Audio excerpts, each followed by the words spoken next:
Ketika Sarwenda gugup atau pura-pura tidak tahu tentang pesugihan di podcast The Onsu tahun 2019 lalu. Tari pesugihan tapi nyamar. Pesugihan itu apa? Jadi ini Mbak, kalau pesugihan itu salah satu cara menjadi kaya tapi dengan jalan pintas, bekerja sama dengan jin ataupun makhluk astral. Oke. Di situ ada seperti kesepakatan, tujuannya nanti untuk kekayaan tertentu gitu, dengan media makhluk astral di situ. Maksudnya gimana?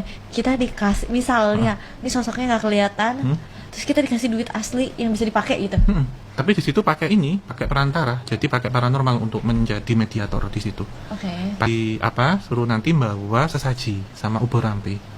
Ubur rampe apa? Yang ngerti, yang biasa nyiapin segala sesuatunya kalau dia mau ritual kan aku.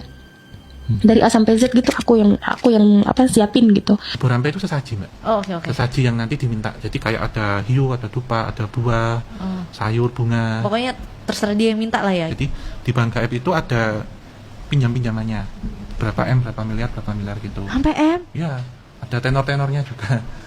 Pengembaliannya sampai usia berapa tahun gitu. Terus yang jadi jaminan itu anaknya. Jadi anaknya itu nanti jadi jaminan. Anaknya tahu dia dijadiin jaminan? Nggak tahu. Nah anaknya ini kan kalau kita pinjam ke bank kan pasti ada jaminan tuh Mas. Pasti di situ ada tim survei.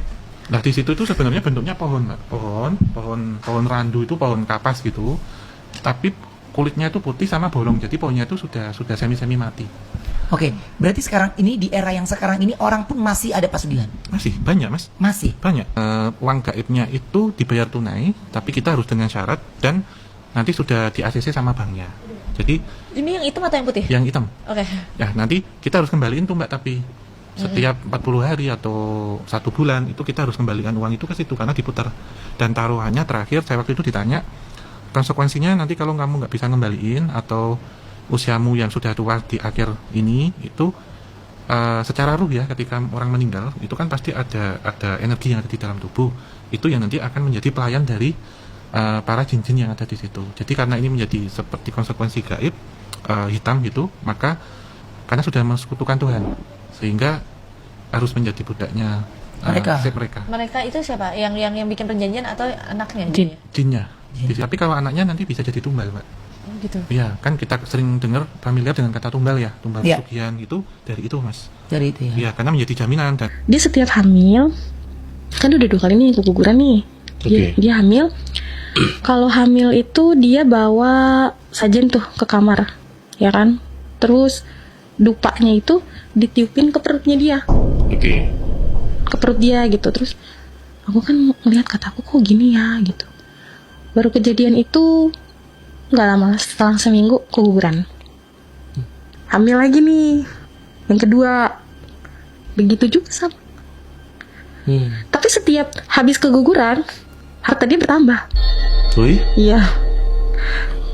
Entah dia beli mobil, entah dia punya rumah baru, beli di klaster yang memang bukan klaster murah lah. Kita mengembalikannya itu nggak hanya uang saja, tapi juga nyawa juga. Jadi terkadang terjadi kecelakaan di jalan, misal disebar di situ, itu jahat banget Mas Mbak jadinya. Dan uangnya itu juga nanti nggak berkah karena mereka ingin jalan pintas untuk bisa mendapatkan uang gitu. Jadi kalau kita lihat itu kan ada putih, ada yang hitam Mas, pesugihan itu. Putih hitam.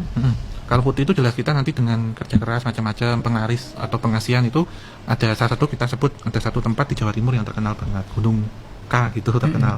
Nah kalau hitam itu ada di mana-mana sebenarnya. Nggak harus ke situ. Dan ketika kita situ mintain syarat, anak biasanya yang akan menjadi jaminan. Gunung yang K belakangnya I itu kan? Iya. Oke.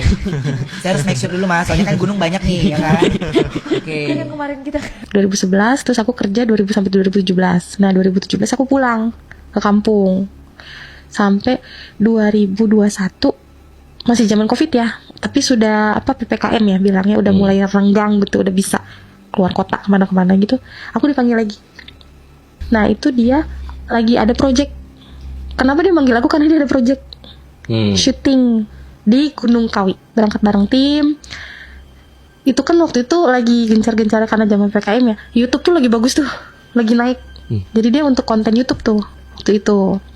Aku bilang, Bu masih suka kesini? Masih, setelah syuting juga nanti kita biasa, kata dia. Oh gitu ya, aku bilang. Ih masih lah, kamu nggak ada tuh aku repot loh, kata dia. Yang ngerti, yang biasa nyiapin segala sesuatunya kalau dia mau ritual kan aku. Dari A sampai Z gitu, aku yang apa siapin gitu. Oh ya udah selesai syuting, tim kan balik ke penginapan. Dia juga pulang tuh ke penginapan ceritanya. Nah dia balik lagi, ritual lagi.